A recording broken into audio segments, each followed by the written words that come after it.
What up, yo, my peoples? This is Darren Chobers on the 90-day video challenge for Internet Lifestyle Network. Yet every Monday I do a youth meeting, and Sunday, what was it, Sunday? No, Saturday. I was at my organization, and little stuff transpired where I actually told some people what my opinion was of a certain subject, and they didn't like that subject. And they proceeded to try to create a situation that was detrimental to me continuing on in the capabilities that I was in my organization. Now, the reason why I'm leaving out the names and all that in particular, because it's irrelevant. It's irrelevant what it was. It's irrelevant what organization. What's relevant is that my response to them was, I don't really care what you think about me. And it's been a long time, since I was a kid, where I really cared about what people thought about me, because I identified myself with my group first, and then with myself. And what I've learned over the years is that the thing that stands between me and the things that I want is a lot of internal conversation. And one of those conversations is shame. So I realized I could be successful or I could be shameful, but I couldn't do both. That I had to own who I was being. And I'm not saying that that's right or wrong. I'm saying that that's authentic. So my point in expressing my opinion the way I did, with no apologies and no excuses, was to be authentic to who I was being. Because when you're authentic to who you are, either you're going to get reinforcement of who you are, or you're going to get correction. So you get to finely tune who you are, instead of you being some representative of who you are to cater to someone's perception. And the person turned to me, one of the people, it was two people at the same time, and they said, I lost a lot of respect for you because I thought this, that, and the other thing.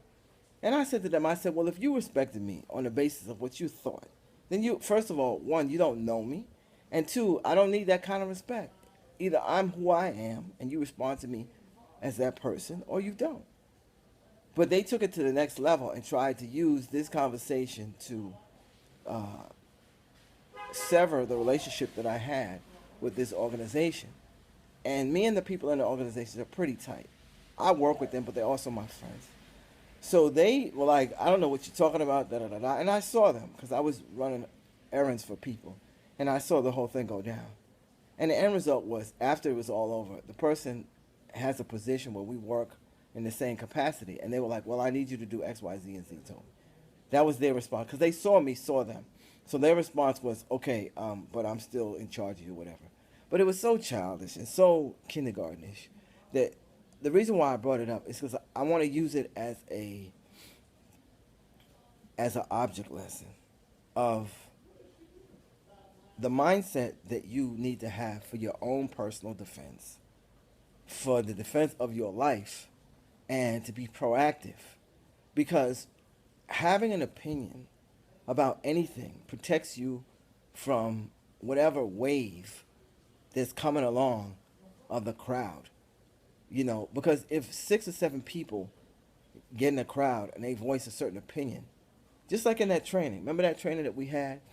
It's not the $1 Million a Day training, the other training about starting a trend. It's the same thing.